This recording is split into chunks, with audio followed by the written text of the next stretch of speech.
All right, welcome to the Oval Ball. That's take two. Yeah. Didn't quite get it right the first time, did we? There's a big deleted, which click delete after the first 10 seconds. Anyway, Oh boy. we're back. First of all, Matt, before we get into it, I'd like to pay my respects to a Collingwood player known as Josh Thomas. Yes. Some of you may know his story. He got in trouble a couple years back for accidentally taking what was believed to be a peptide or a steroid or something illegal. He was eating some kiwi meat, wasn't it? He was snorting cocaine, apparently, with Lachlan Keefe, and it was laced with something bad. But that's what I've heard. Oh, really? What do you think it was? I thought he'd eaten. That might have been the story that they'd eaten some. They were in New Zealand and they'd eaten some meat that had something clenbuterol. It was in it. Clenbuterol, that's the term. Yeah. That's what I heard. I don't know what the actual story was, but yeah, it was right in the clenbuterol thing. They did take that, not knowingly taking it, but is that what? Yeah, it was 2015. It was February 2015. Well, we're both unsure, so.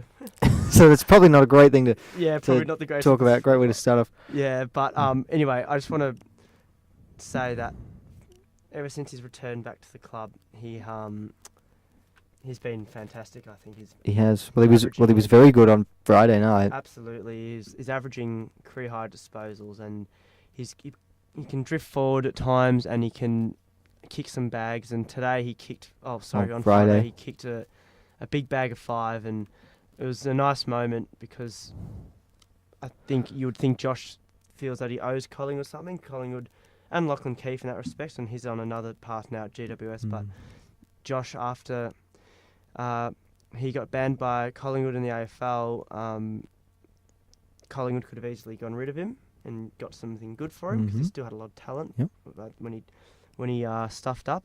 But no, they decided to back him in, and I think Josh is just repaying the Collingwood fans and repaying the club at the moment. And he's one of our best players after 3 rounds of footy, which is really pleasing, and it shows the character of Josh. And we don't want to bring up the past of what happened, and as you just heard, we both of us unsure of the bare It's facts. been a while. It's been a while, but he did stuff up, and now it's all behind everyone, and he's on this new path, and he could be one of our top players this year. As a Collingwood supporter, I'm happy to say that. So they needed that win, Collingwood, as well. Oh, I tell you what, no one wants to go 0-3. I mean, not everyone's Sydney where you could go 0-6 and come back and make the final. That's an anomaly. Yeah, that's an anomaly. That's not going to happen every year. I think it was in the past 10 years or something.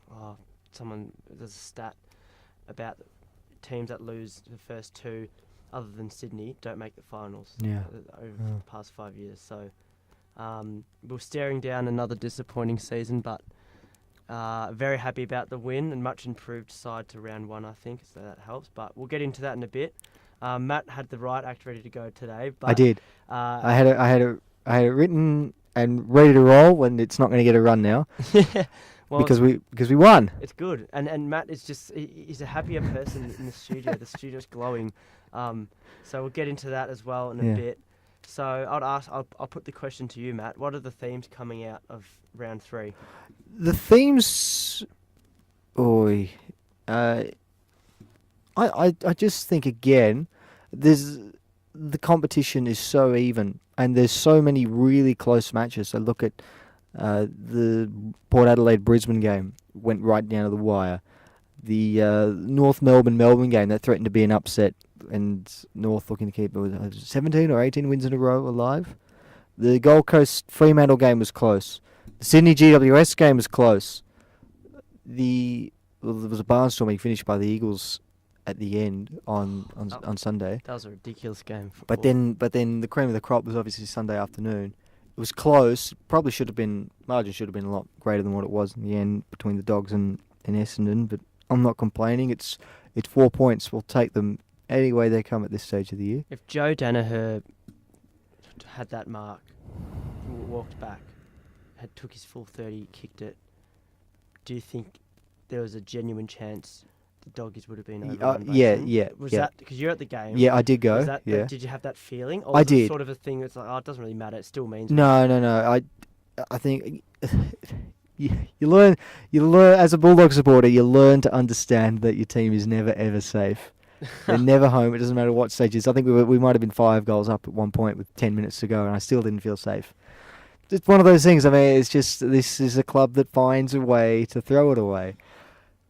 But it was Essendon that did it. Yeah, Danaher. I don't know what it was. A lack of confidence, a lack of belief. He was only 10 metres out. The angle wasn't great. I mean, that was an easy goal for him if they were 5 up with 5 minutes to go, or 5 goals up rather, with 5 minutes to go. It's like he didn't want to kick it though. He didn't feel he had but he went goalless against Fremantle the week before. It's not had a great fortnight, even though he kicked a couple. He was pretty well held actually by the Bulldogs' defence.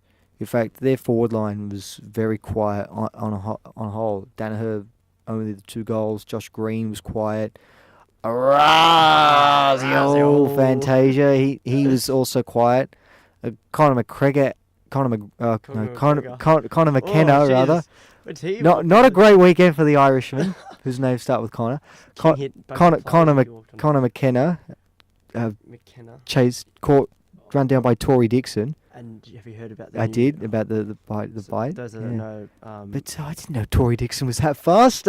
I thought, yeah. That was no way Tory Dixon could run him down. You put the two together. You put McKenna, who's one of the quickest players, and then you've got Tory Dixon that isn't known for his speed, but he obviously has it. I mean, no excuse now for Tory Dixon if he decides, I'm not going to chase this guy down because we know he can do it. Yeah, but so back to that whole biting thing that just will make note of.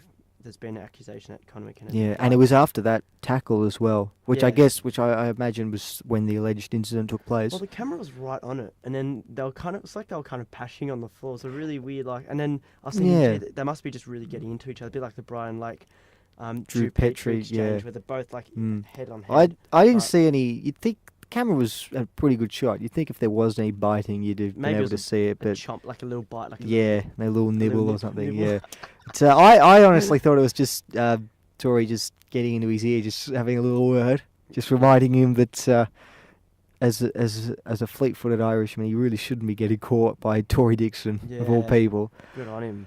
But encouraging signs for the Bulldogs, not in front of goal, again. But that wasn't great. But it was a very good performance. It was 2016 like. So it was very, very good to see. The way of spinning that whole thing is, I guess, as a supporter, you're frustrated when you kick in that first quarter. Was it 1 goal? It was 1 goal 9 at one point. 9, yeah. It finished 3-9, but it was 1 goal 8 or 1 goal 9. But the whole philosophy, I think, behind that is if you've got quite a young side out there, it's a glass half full thing. You got yourselves in the opportunity in the right spots to do it, and it's just that last bit you lacked. But some sides, including St Kilda, are even struggling to get it into the forward line. So it's a way better. But you do need reward for effort, because if you have 12 scoring shots to 5 in a quarter of football and you're losing, which we weren't, but I think with a couple of minutes to go we were behind. I think that's a concern, and that's something that's got to be that's something you've got to address. You can't just say, "Oh, well, the effort's there." You've got to turn that effort into reward. Yeah. And for the first couple of weeks, we weren't able to do that. We were pretty wasteful in front of goal, and we were wasteful again in the first quarter. But I think after that, it was 11 goals, 12 something, which it's still not great, but it's better than 3 goals 9. And I think the fact Dalhouse got over 30 disposals and someone else got over 30, I think. Hunter McRae as well. McRae, so it might have been Dalhouse. I need to double check that, but it allowed Bond to go forward, and he does straighten guys up. So, Dalhouse was not... Well, he won a lot of the ball, but he actually alternated his time between being a ball-winning midfielder and playing a run-with role against Zach Merritt. And he kept him. Well, Merritt only had 13 disposals and a goal, and one of my favourites who would rarely gets a mention. In fact, I don't think he's ever got a mention on this. Is Mitch Honeychurch. He's my favourite, and he played a run with role with Merritt. And as I said, Merritt only had 13, and Honeychurch himself had 17, and showed some terrific moments of courage and. Not always well appreciated by the Bulldogs supporters. Always been criticised for his efficiency, particularly by foot, but I think the wheel's starting to turn a little bit, which is pleasing to see. That's good. It's good to see. And you did notice Mike Sheehan. He's come up with a few interesting calls of late in the past few weeks. One regarding Scott Pendlebury last week it was, and then I'm not sure if that had occurred before or after we did this podcast. What did you make of that? Yeah, it's a good question because my mates know this. There's one player in the AFL that I'd be overprotective and over bullish, and I would defend to the end of the earth, and he is Scott Pendlebury. So when I heard that, I was, and Mike, I've done a Q&A with Mike, and he's a lovely bloke, and he knows so much about footy. So I was just a bit surprised he thought that. But the answer. So for those that don't know, Mike Sheehan called Scott Pendlebury, or he didn't think he's an A-grade player anymore. But I think Mike and I just have a different opinion on what the term elite means. I mean, Scott's numbers are still elite. I'll call them up at the moment. They're still elite in the competition, and he's definitely a champion of the game. But Mike's idea of elite was someone that can impact the game, which is right. I think that's what he was referring to, and I think he has a point there. He is right that Scott hasn't impacted the games the GWS game he did, but the Hawthorn game he didn't, and last week he did in spurts. But Mike is right. But basically, our opinions on what elite means is different. So I look at the numbers and I look at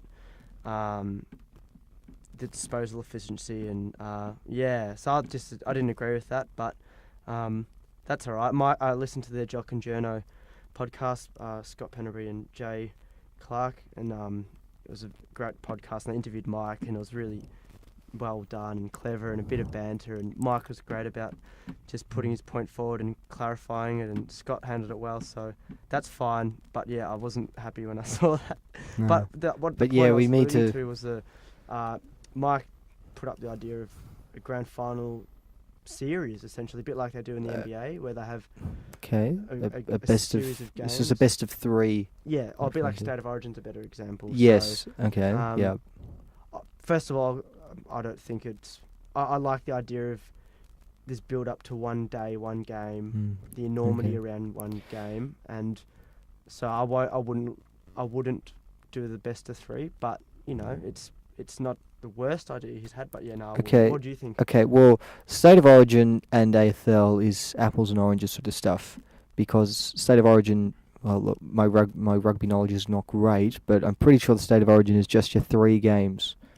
Game 1, Game 2, Game 3, that's it. They don't have any build-up matches, any practice matches or anything like that. It's 1, 2, 3, whereas AFL, you've got 22 games. And then you've got your finals and your grand final, obviously, at the end. Yeah.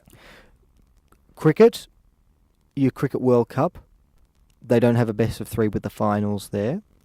In fact, it's just one match all the way through. And if you lose, that's it. Soccer, and with the World Cup coming up, you get your one shot, and there's one final, and that's it. It's decided on the day. The other thing is, there's no way that this would be an issue. Cut in there. Average disposal is 26, which is up in the higher category. Is that elite category? Okay. So, I wanted to put that forward. So, but go on. So with this best of 3 grand final system or suggestion, there'd be no way that it would be being brought up if Adelaide just decided to show up for last year's grand final in the first place. If Adelaide had a 1 last year, do you reckon we'd be hearing any of this from Richmond? No, of course not.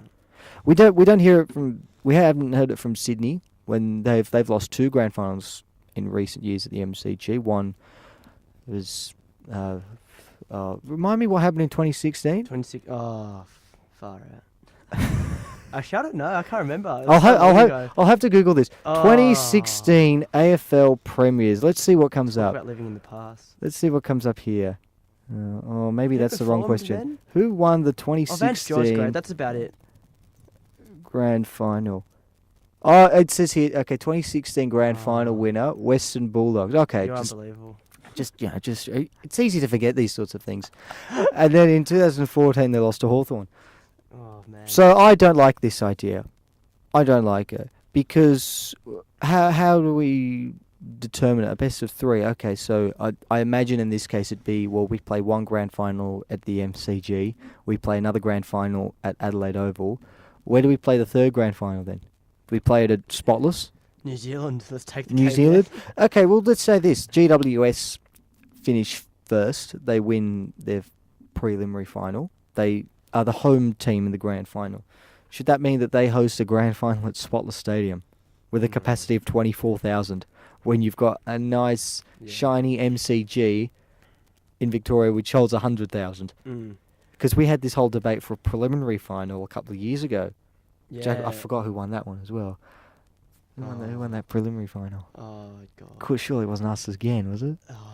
Anyway, but that's for a preliminary final. So what would it be like for a grand final? No, I just think Adelaide just need to stop finding excuses for not showing up when it mattered most.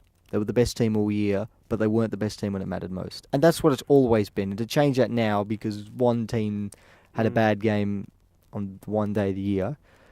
Yeah, it doesn't seem... It's not practical. It's impractical. Yeah, it's not right. It's a bit of a knock on Richmond, I think, as well. Well, look, Richmond had a very good final series, and Richmond were a deserving team to win it, but they weren't the best team all year. No, they were the third-ranked side. Yeah, and they played the best team in 2017 was Adelaide. Yeah, but the best team doesn't always win it. You got to be the best team on the day. Yeah, that's the other one. I didn't hear Geelong asking for a best of three. Then they were clearly the best side all year. I think I'm looking at the physical side of this. I just don't think 3 games would be possible for a bunch of teams, for 2 sides that have gone through at least 3 finals. We all know the difference between home and away footy and finals footy. Yeah. Finals footy is harder, quicker, more injuries, less skills. So no, but less. Yeah, I know what you're saying. Maybe not less skills, but less skill more pressure. More pressure, and the byproduct of that is the skills are shitter. But I remember after the draw, Nick Maxwell, I was reading the book, I think it was Nick Maxwell's book, and he said after the draw grand final, Nick, but his urine was brown because he was just so dehydrated, and Scott Pendlebury lost 5 kilos on that day because he had a gastro something, and he played the game. And then you talk about, do you think Dale Morris would have been able to play the next week if you had a best of 3 against the Swans? Probably not. Well, it is Dale Morris. I mean, he could just about play without. But you know what I mean. Yeah, I know what you're saying. I think although we have the best athletes in the world in front of us that put on a show, get through games unbelievably well, for the nature of the game that is today. 3 games, I just think it's a bit too much. And then if you talk about talent, bringing and letting the talent come back the next year, you might have 5 of the top 10 players out for the first 5 rounds in the next year because why injured? Well, I did play 3 of the 3 grand finals, and I ended up doing my hammy because the pressure was too big on it. So the other thing is, after that drawn grand final in 2010 you mentioned, a lot of people complained about the fact, we've got to do this again. Including me in the moment. Yeah, well, I was in the moment. Let's just have extra time because I mean, no one wants to go to a grand final. You build it up the whole week, and then it's a draw, and you're going to do it all again next week. No one likes that. It's not fun. It becomes monotonous. It's a money grab. Yeah, you want one grand final. You have your 2 teams. You build it up all for that one day, and it's done then. And you've got a winner and a loser, and that's it. Yeah. And both teams of any grand final would just be happy to have it done there because it's a draining week, grand final week. Believe me, I've been there.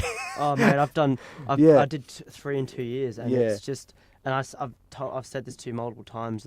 The draw was harder to sit through in 2010, the draw, than the 2011 loss against Geelong. Because at least in halfway through the last quarter against Geelong, you could start to process it. Yeah.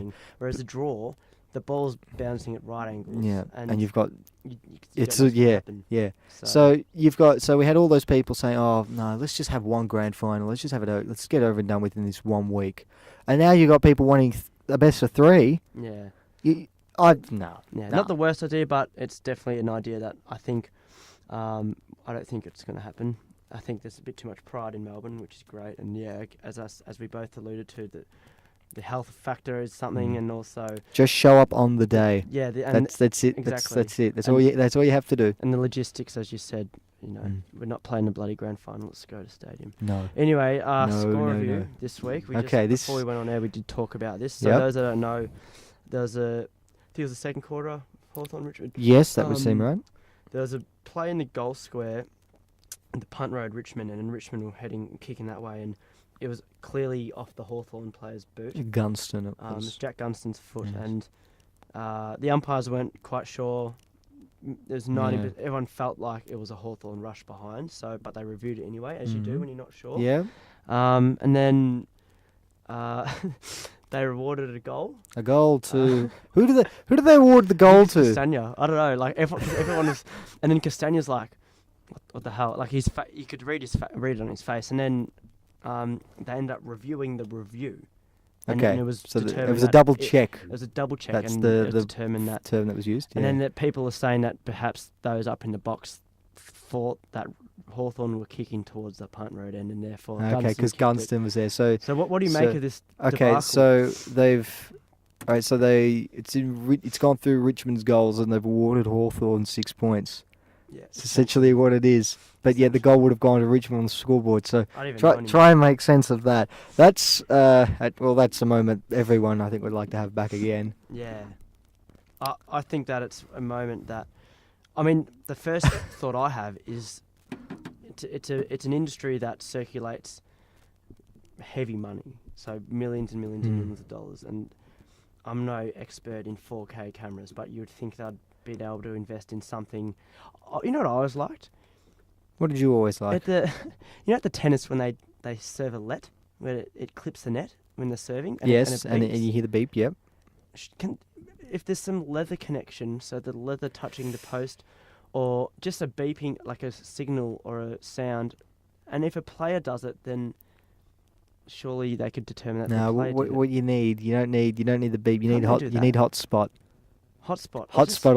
I'll just bring up a little light on the post or the player's fingers or whatnot.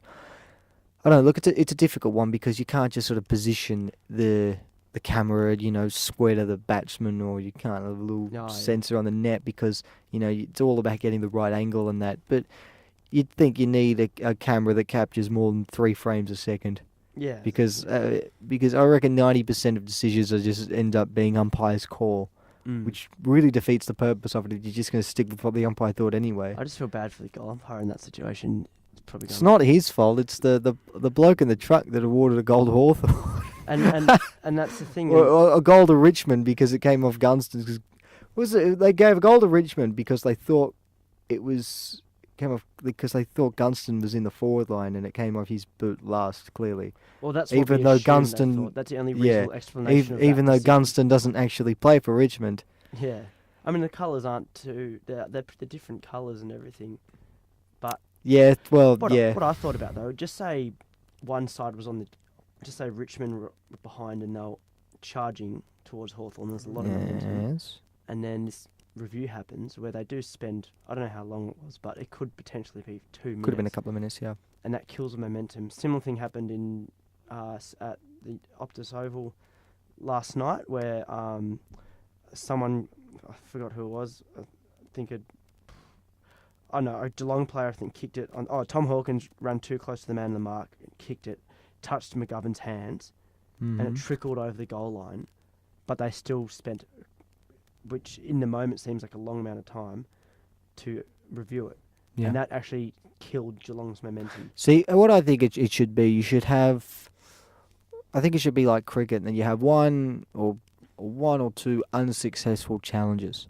So if you feel like, you have your umpire give the goal, and then you have your designated player, probably the captain, or if the captain's off the ground, you have someone else or something like that, and you've got to make a challenge to the controlling umpire before the ball's brought back to the stand, or within a reasonable time though. Let's say 15 seconds after the goal's awarded, because you don't want to have everyone ready in position to go, oh no, we're going to challenge that. Yeah. So you timed out like cricket, and you've got one unsuccessful challenge. So you can make that challenge in the first quarter.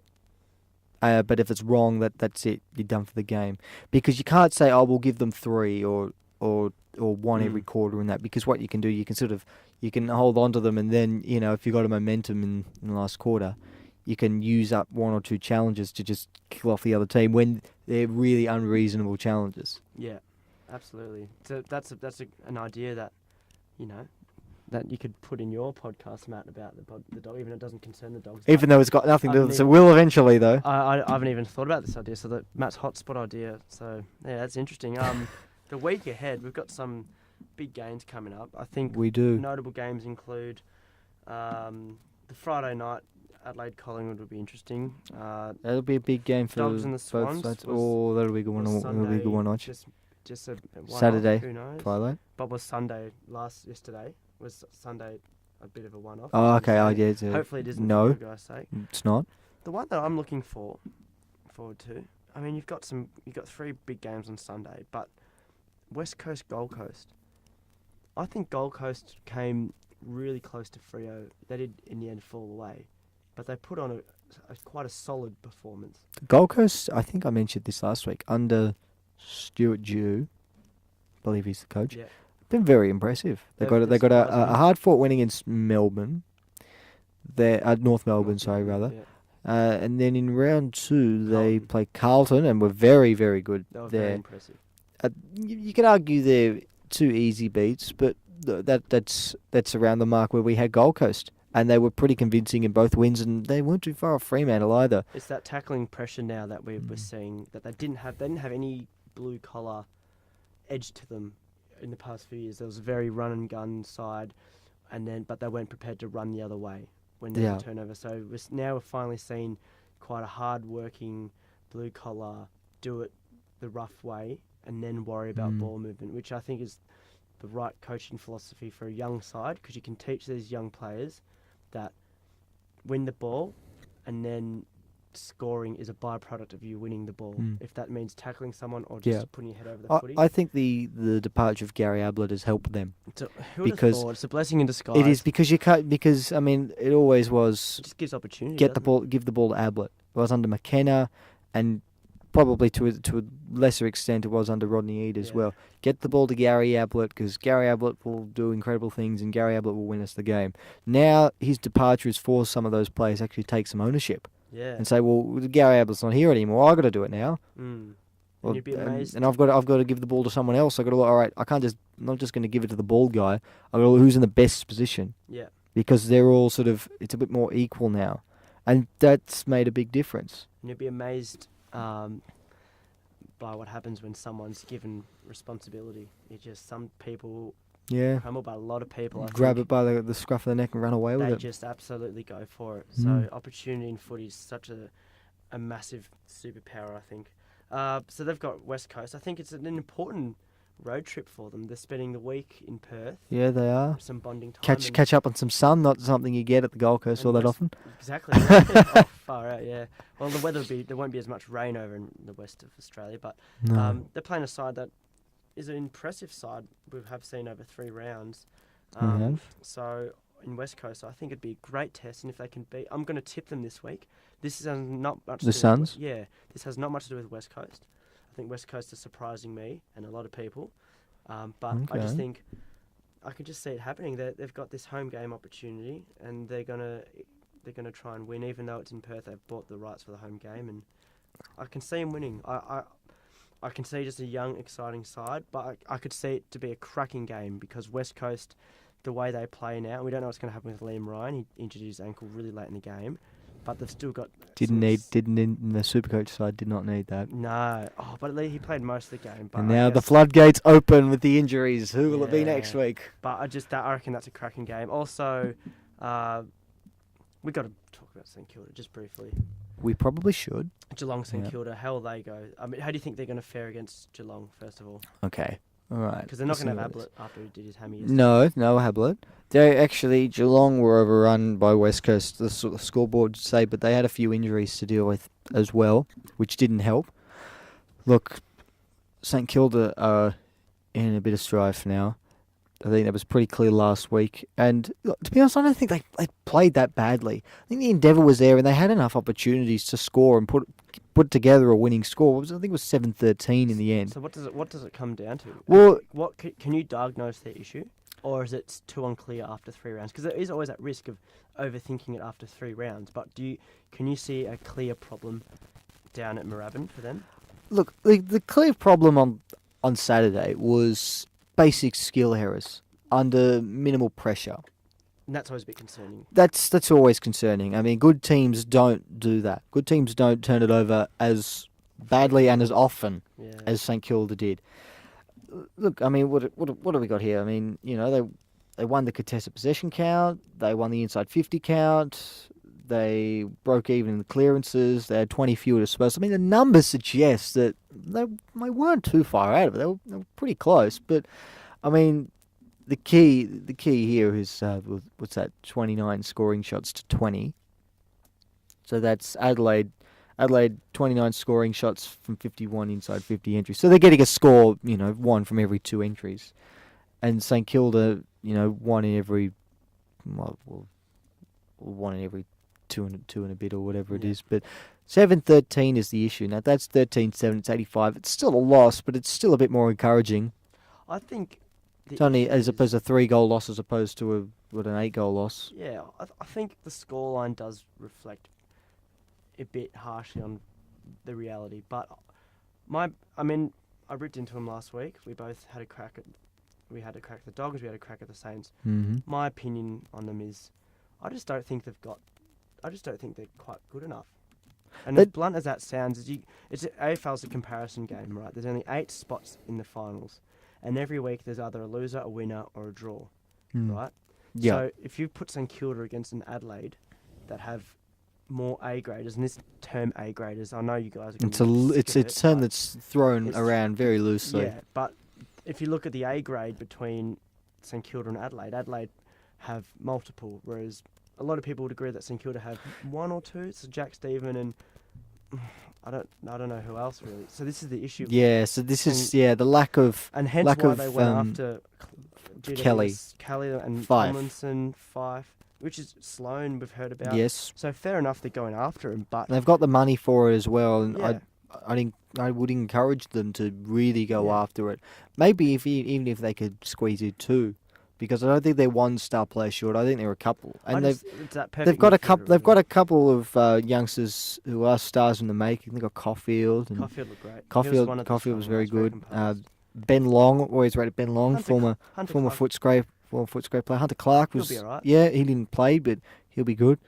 He'll be good for them in the long run. But yeah, I mean, they were 7 points down halfway during the third term. I just don't think they're St Kilda, and then that's where it just went away from them. I just think when it comes to finals, you've got 8 teams that have a bit more class, and it just say St Kilda are playing better than one or the other. Just say St Kilda are playing better than West Coast. You'd think West Coast would just get them because of that extra class. So yeah, I think the issue for St Kilda is class. It's fixable. It's something that you can plan for and you can develop, but it's an issue now. There's a gaping hole at St Kilda, and it's called success. And I think they're in desperate. As I said, I'm not going to bang on about what I said last week, but they do need the success quick because the supporters are getting tired. But I think, it's just a bit of they're just not good enough. But hey, another big game. Finally on St Kilda, Yeah. we speak a lot about the bottom 6 at clubs, and I always have had an issue with Geelong's bottom 6. Yeah. Their elite talent's fine. It's their bottom 6 that are going to let them down. It's a big gap. Yeah, when it comes crunch time. St Kilda's bottom 6 is fine. I mean, they've got a lot of. They've got a lot of experience in that side, but they've got a lot of hard workers that really dig in and have a crack. Which is the fundamental. And you wouldn't notice them. They're not going to they're not going to get the 3 Brownlow votes every week or whatever. But they're there and they have a crack. They play a role. So that's more often than not the major problem for teams. But they've got that all together. It's their top end talent. It's the issue, and that's fixable with their, as you say, it's fixable with their star cap space. They just need 1 or 2 players just to make a difference. Rory Sloane Rory Sloane would make any side better. Yeah. But yeah. Well, we don't think he's coming across. I think he's almost on the verge of signing. But they hear all these rumours. But they've got to go after someone. As long as it's not Bontempelli, I don't care who it is. For me. But I just think the way you get these free agents though is you win games of football. So you've got to mark yourself. You've got to look like a football club that a Rory Sloane would want to go to. I mean, Rory Sloane doesn't want to go to a bottom 4 team. Yeah, but I'm not going to go on about it anymore because that's just the way it is. Yeah, we'll move on. We'll play a game, Premiership Race. We haven't played this one yet. We're gonna. It's not really a game, I guess. It's more of your contender of the week. Yeah.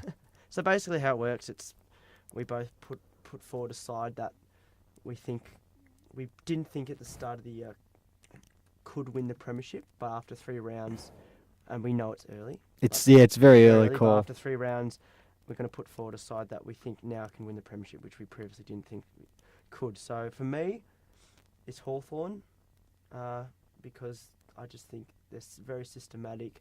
They've still got that, we said it again, the A-grade talent, leadership strong, and they've got the master in Alistair Clarkson.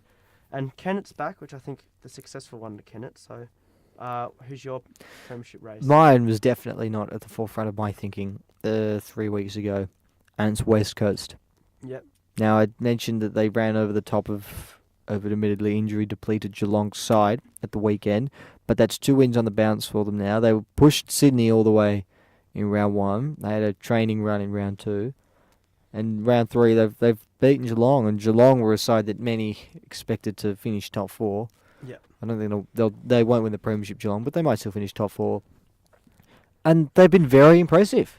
Very impressive, and it's off the back of some of the youngsters. You mentioned Liam Ryan earlier, and I really hope that he's going to be okay.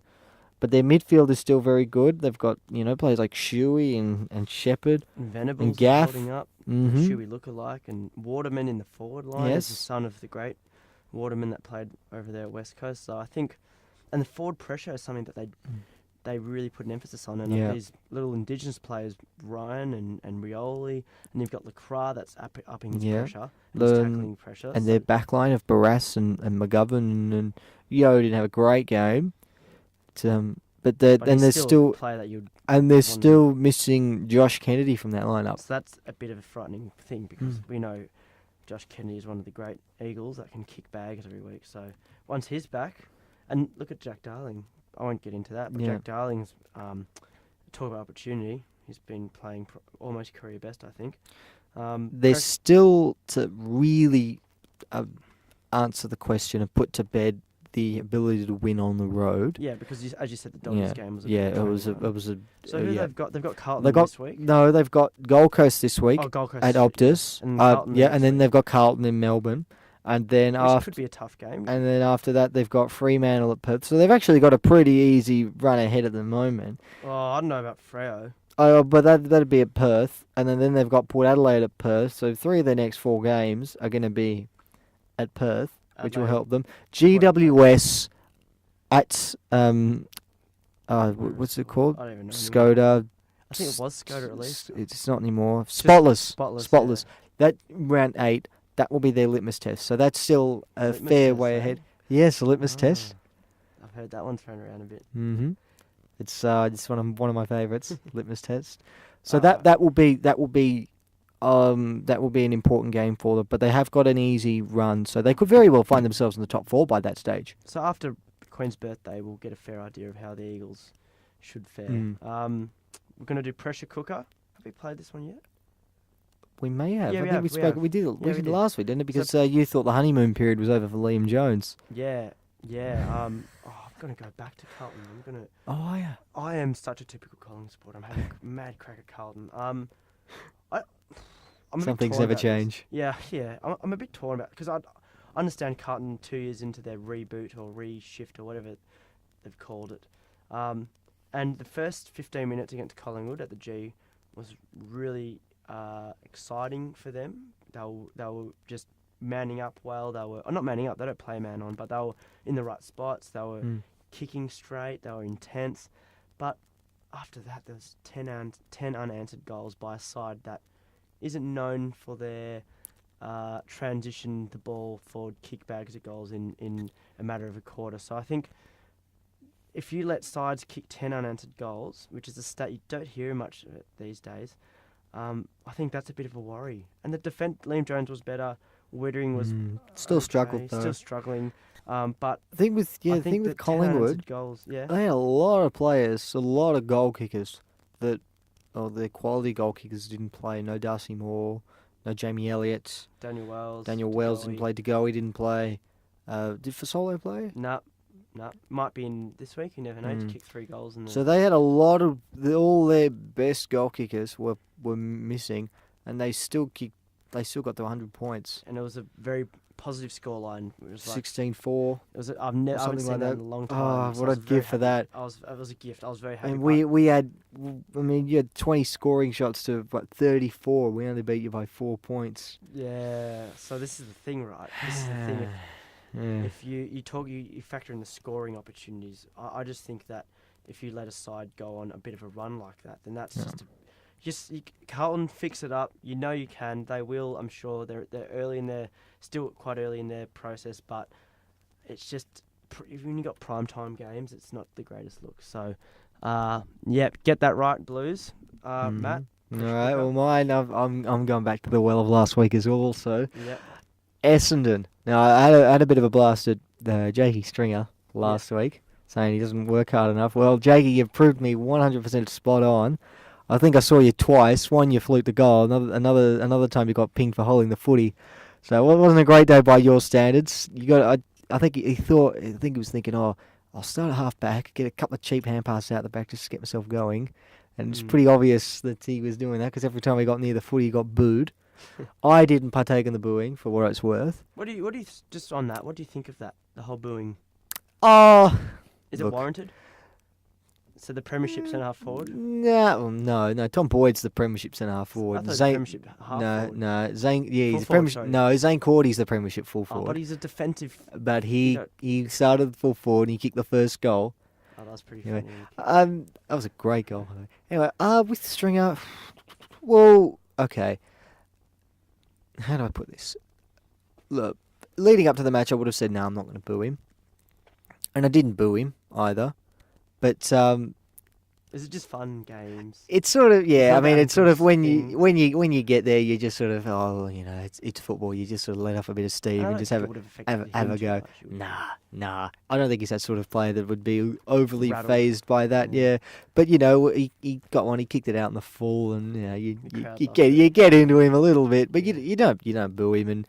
And when he's getting caught, you scream that ball a little bit louder because you want him to get pinged for it. It's nothing personal against Jake. It's just former players, former clubs. You just it's just a little bit of bitterness there. But no, I didn't boo him. I thought the booing was a little bit unwarranted.